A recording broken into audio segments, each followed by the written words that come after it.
राधे राधे। श्री शिवाय नमस्तुभ्यम। देखो, जैसे कि कार्तिक का महीना कल से शुरू हो गया है। जो स्नान करते हैं तो पूर्णमासी से शुरू हो जाता है, इसलिए हमने कार्तिक का जो महात्म्य है पूर्णमासी से शुरू किया, क्योंकि उसी दिन से पढ़ना शुरू कर देते हैं। तो वैसे तो द्वितीय अध्याय आज पढ़ना था, लेकिन तृतीय पढ़ेंगे क्योंकि पूर्णमासी से शुरू किया। ठीक है।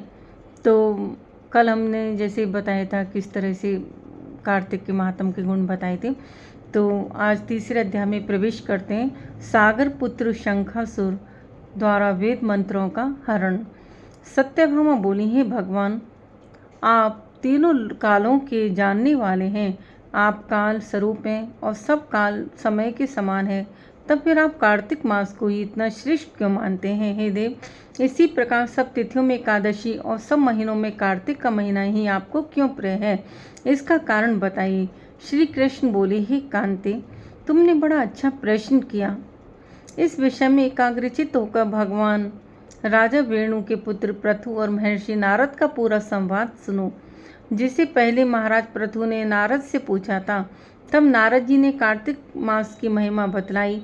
नारद जी बोले, पहले समय में सागर का पुत्र शंखासुर नामक राक्षस त्रिलोकी को मत डालने वाला महापराक्रमी पैदा हुआ था।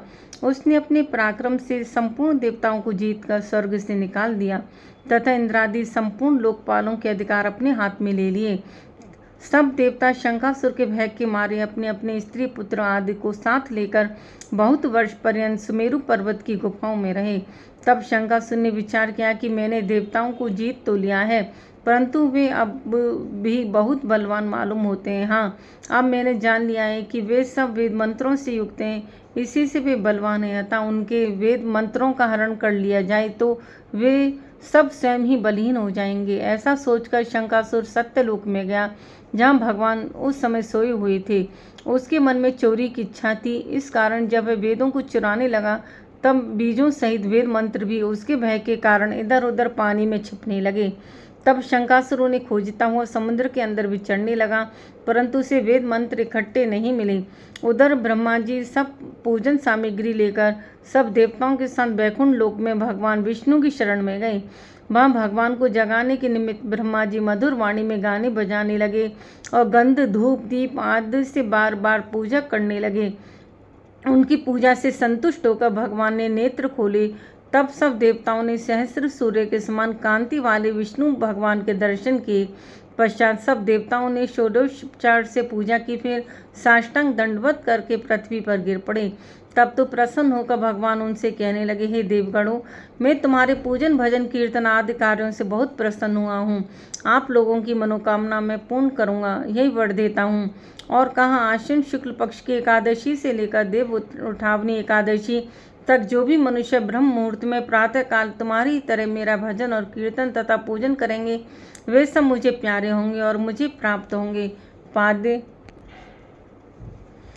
अगर अर्घ आचमनीय आदि जो सामग्री एवं पूजा का सामान तुम मेरे निमित्त लाए हो, वह अनंत गुणकारी होकर तुम्हारे लिए उत्तम फलदायक होंगे। तुम्हारे यहाँ आने की हमको सब बातें ज्ञात हो गई हैं। शंखासुर जिन वेदों को हर करके ले गया है, वे सब और शंखासुर अभी जल में ही स्थिर है। इसलिए मैं शंखासुर को मारकर वेदों को ले आऊँगा। अब भी लेकर बीज मंत्र समेत सब वेद प्रतिवर्ष कार्तिक के महीने में सदा जल में निवास करेंगे। मैं आज से मत्स्य रूप धारण कर जल में रहूँगा।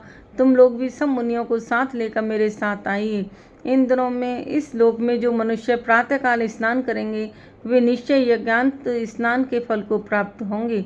अतः हे देवराजेंद्र, जो लोग कार्तिक मास में नियम पालन करते हैं, उनको तुम मेरे लोक में पहुंचा दिया करो और उनकी सब आपत्ति तथा विघ्नों से रक्षा करते रहना। हे वरुण, तुम उनको पुत्र पौत्र आदि देते रहो।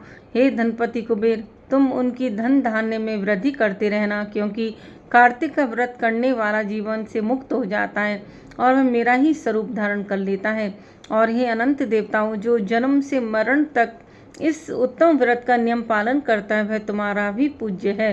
तुम लोगों ने मुझे एकादशी के दिन जगाया, इसलिए यह तिथि परम पवित्र है और सदा मनाने योग्य है। यह तिथि मेरे लिए परम प्यारी है। हे देवगणों, विधि पूर्वक किए गए ये दोनों व्रत प्रत्येक प्राणी को मेरे ही समीप पहुंचा देते हैं। इनके समान ना कोई तीर्थ है, ना कोई दान है और ना कोई व्रत है जो स्वर्ग दे सके। बोलो राधे कृष्ण भगवान की जय। अच्छा, थैंक्स पूरी वीडियो देखने के लिए, और वीडियो को लाइक करें, शेयर करें।